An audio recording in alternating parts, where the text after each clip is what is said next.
what I'll have us do to start the night off is I have a lovely guest here with me. My guest, could you introduce yourself to the viewers? My name is Urchids, or Hayden Sullivan as I'm better known as. I decided, you know what? Follow my dream. Straight into voice acting. Yay! Yeah! Yeah! Yeah! That's what we love to hear. So, Urchids, the first thing I'm gonna have you do is, can you read, don't perform, just read it for us, the line of dialogue that you chose today? Alright. Tick-tock, tick-tock, your time has run out. Your life is now forfeit, and I am here to collect.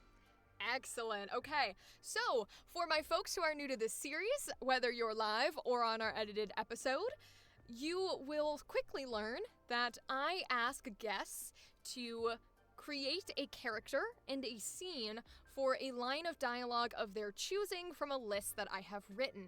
So you just heard the line of dialogue that Urchids chose. In a moment, I'll have him talk about what his character is going to be, what the scene might be. There's one thing that I ask every guest to bring with them when they create this character, and that's 3 core personality traits. And those 3 core personality traits are adjectives. If you join in our series on Mondays, where I create personalities and voices for different artist characters, you'll know that this is something that I do. I love to work with adjectives, and so I like to have my guests bring some adjectives for their character. So what I'm gonna have you do, Urchids, is can you explain to the audience and to myself a little bit about the character you created and the scene that this line of dialogue will take place in?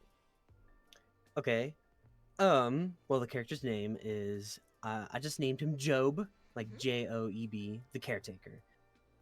He's a mechanical, machine wearing like an opera mask that switches from happy to angry. I gave him a little bit of a story. He's meant to be like a director type. You know how like AI art and AI voices are taking over? Well, Yes. he's an AI director.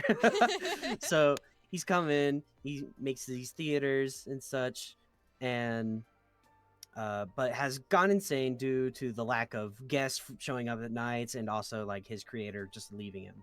So now he lives in this sort of like abandoned theater, and the scene is just like a ruined theater that he still has, like he can still make scenes in, as well as just like a group of teenagers that have broken into the ruined theater, and they are there. He is playful. He's a little menacing because he has to be like a director, and he's sadistic because now he's gone into insanity mode, and it's just kind of like, well, you die in this scene, literally. So yeah. Okay, beautiful, beautiful. I love this energy. And I love everything about villains, but I really think that your idea for who this character is rather unique, because he's sort of like you said, kind of like a puppet, but also maybe a little bit of a puppet master now that he's sort of transitioned into like people made him into this sort of thing that they controlled, and now he's doing it to other people. I like that idea of like almost how they say the cycle continues for things like that. So the cycle continued for him, where he just continues to sort of ruin and destroy anyone that comes across the place. What's funny too is we might hear menacing, and the initial thought might be like physically intimidating. But for me, menacing is you need less of a physical interpretation of scary, and you need more of the energy that comes with being scary. They kind of embody this concept of if you just looked at that character, you would not be scared of it. It's the energy and the voice and the personality that comes with it that makes that character scary. Yeah. That was the idea. That was the Yes. Got it. You succeeded. What I have everyone do their first time going into their character and doing a coaching session or working with any piece of dialogue, I'm just going to have you do it. I'm just going to have you perform it. No notes, no beforehand talking. I just want you to give me whatever you're thinking for this character, okay? Whenever you are ready, you may go. Alrighty. Tick-tock, tick-tock, your time has run out. Your life is now forfeit, and I am here to collect. Okay. I love this little like high pitched sort of scringly. That's not a word, but it is today. It is now. It is Add it to the now. book. Literally. Webster, I'll write all your words for you. It's fine. Yeah, I love this like scringly, scrongly, I'm gonna invent even more. Like just little voice you've got going that's kind of like I like this. Speak a little bit to the energy that you put into it, right? What were some things that you specifically were like, this is sort of the vibe or the energy or the specifics of how I'm gonna do this voice? I read the line, and my first thought to myself was, "Oh my gosh, this is so much fun! I love this line because it makes me." It's hard to explain how I put forth in like the energy. It's just a passion, I guess. It's a passion that I Okay. love having. And when I see a line that's like this, where it's like tick tock, I could just have fun with it because I can move my shoulders around, I can move my head around, I can do all this stuff. You said very specifically, this gave me, I just felt like I could put a lot of passion into it. That's a great thing to be thinking about and to be feeling when you go into a voice for a character, because we can have all different sorts of attitudes and genres and styles and voices. But when you do each one, you need to be able to feel that you're going full force and punching a wall, right? Like you need to feel that absolutely every part of your being is going into that character. So passion, great, great word. We did this first one through.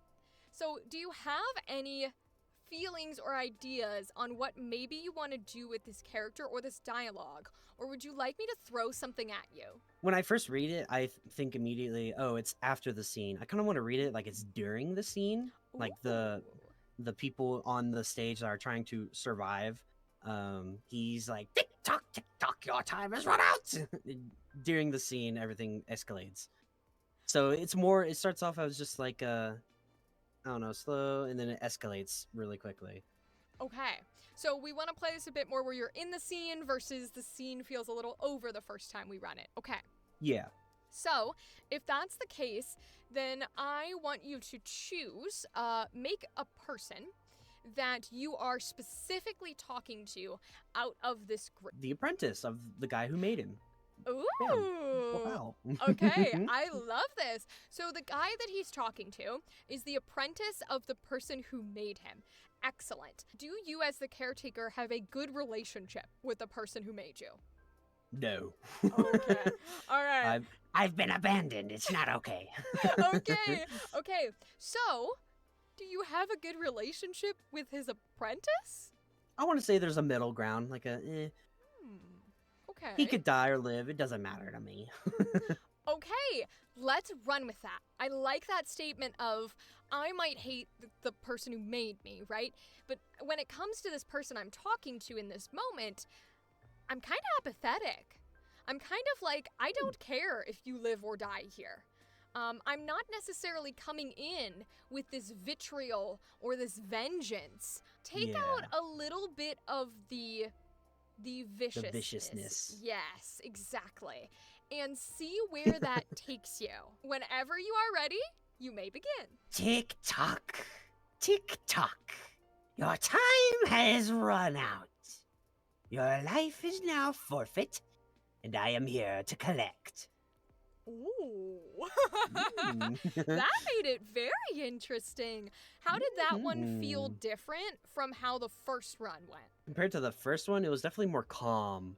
He definitely has a calmer demeanor than what he had in the first line. I think the idea that you were more calm this time around definitely came across.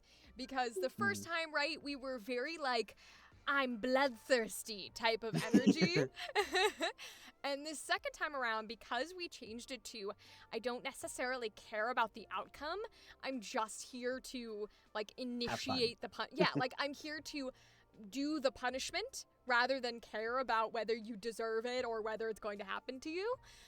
It changed from this sort of like baring your teeth style predator menacing to a cold and a bit more like apathetic menacing, which was really cool to listen to. I had this idea of ruinedness in this scene where it's kind maybe he stutters through his lines because of age or something else, and it could come out as like flip-floppy where he's got happy angry. So at first TikTok could be like happy playful, you've run out of time, and then he switches to angry, he's like your life is now forfeit. Oh. You know. Okay. I think this would be a very cool idea to play with. I want you to try to make this change where you switch over to angry crazy significant and powerful, and make it as strong as you can. Whenever you're ready, go ahead. Alrighty. Tick-tock, tick-tock, your time has run out. Your life is now forfeit, and I am here to collect. Okay, I want to play with this even further. Why do you think this first two, we'll call them two sentences, why do you think they're happy? Why do you think that would be the side of him that is doing this part? I think it's like the director side. Kind of like he's directing a stage, and it's like, tick-tock, tick-tock, your time has run out. And then it's like sad for a moment, and then flips to angry. Your life is not for. Okay, so let's play with that for a second. You said something very specific, which is then it's sad for a moment, and then it switches to angry. So throw that in there. I want you to take that moment when you're done with the happy first two sentences. Take that moment to internally feel and live with, breathe with for a second. Oh, the time's run out. And then get angry about it. I want you to genuinely be like, oh, your time's run out. Oh, your time's run out. Oh, your time's run out. Right? Like switch through these emotions while you're going through it, okay? Tick-tock, tick-tock, your time has run out. Your life is now forfeit, and I am here to collect. All right. That was excellent. I could see the visuals on your face. All of a sudden, your smile just started getting slower, getting a little lower, and you were sad. You were like, your time's over. And then all of a sudden, you were like, your life is forfeit. Like, so what I want you to do is flip the emotions that we just did. Now, your front half, these first two sentences, are angry. Go from angry to sad, and then do the last two happy. I'm gonna let you like immediately play with this idea. I'm not even gonna give you any more to talk about. Whenever you're ready, do it. All right, I'm doing it. Tick-tock, tick-tock, your time has run out. Your life is now forfeit. And I am here to collect. Oh my goodness. Oh my goodness. How did that one feel different from the first round of doing them? It's like trying to make your heart slow down, you know? Ooh. Where you're kind of like, you start off with a lot of adrenaline, and then you're like, calm down. Okay. And how was that different from starting with happy and then ending in anger? Well, it flip-flops. You start off calm, and then you go into that adrenaline rush of just kind of like going crazy. The idea that I had in my head which was to go higher on forfeit when I was happy again, helps a lot. So like small little details like that, for me at least, definitely help with conveying emotion. I want you to perform it completely and utterly monotone. I want there to be no ups, no downs. You are at one level the entire time. Are you ready? Yeah. Okay. Whenever you're ready, go for it. Tick-tock, tick-tock. Your time has run out. Your life is now forfeit, and I am here to collect. Ooh, I definitely want to pause. Do you know what that just turned into? Ooh, what? A nursery rhyme.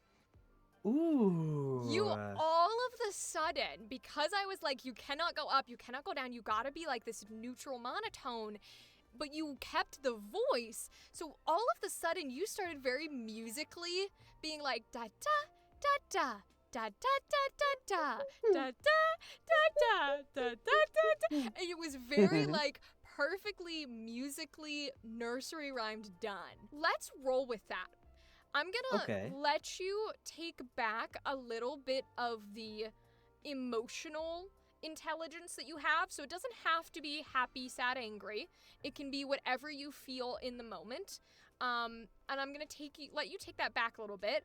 I'm gonna try and push you to not purposefully go up or down on words, and I want you to focus on making it as much as a nursery rhyme as you can. Yeah, I'm just thinking in my head, reading this about line. it. That's what I like, is when the person I'm working with says, okay, yeah, I'm thinking about it. That's my favorite part. That's when I know we're there. We got the pistons moving. Yes, so we're in the meat and potatoes, as my Irish grandpa would say. Whenever you're ready, then sing-songy it to us. Tick-tock, tick-tock, your time is run out. Your life is now forfeit, and I am here to collect. How did that feel to you, doing it sort of in a nursery singy style versus all of the other things we've been playing with?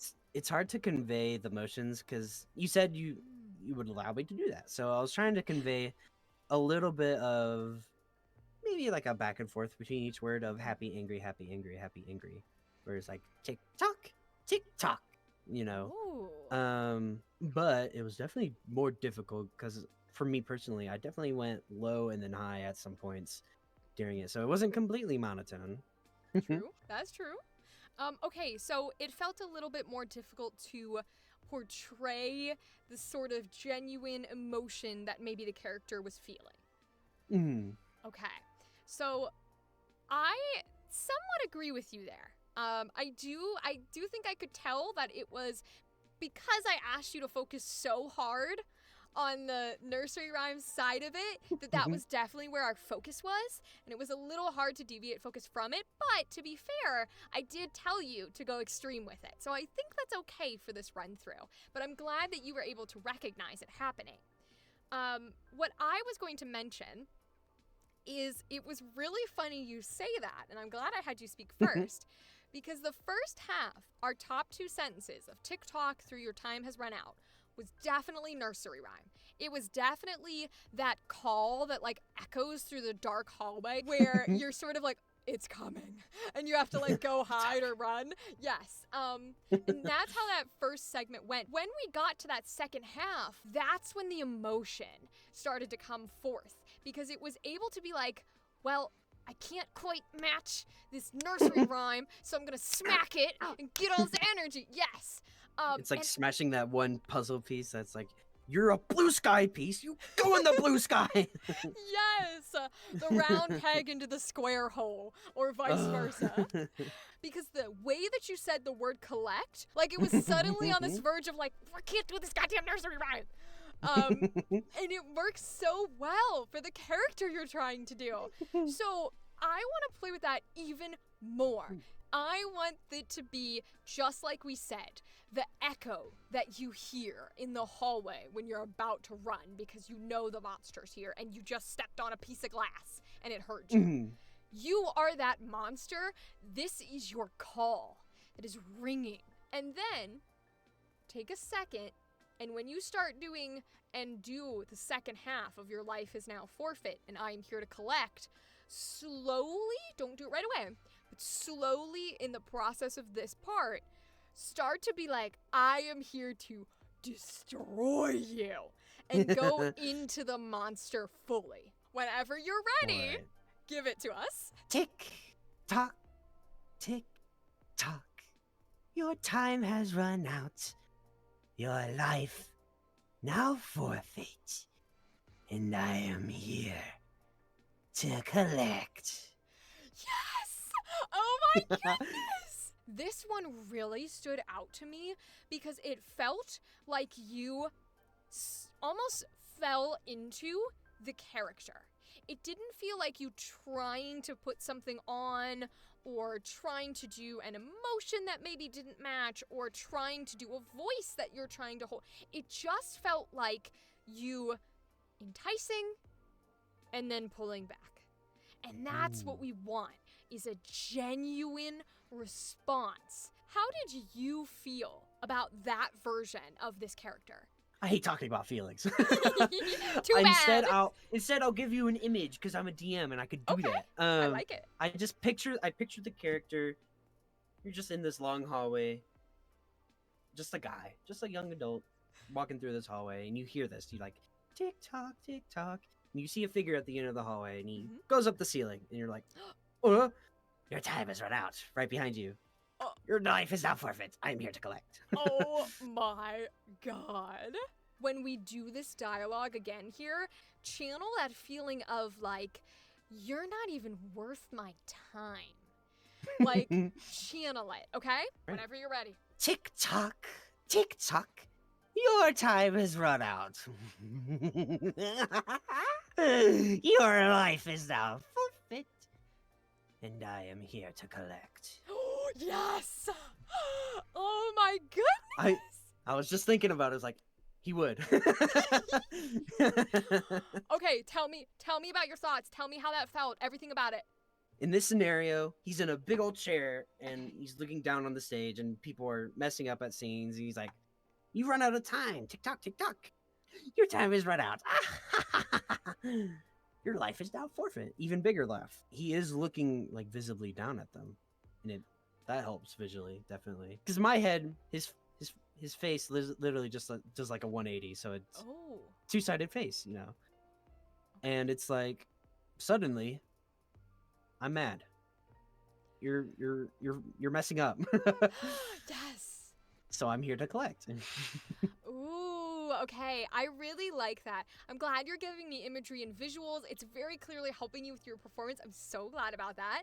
I also really like what you said about you're messing up, because it definitely read in that performance. Because other performances have had this sort of aspect of playfulness that has, which is one of our core adjectives, that has almost taken complete control of any emotion or any pattern or any vocal thing that we're throwing into it.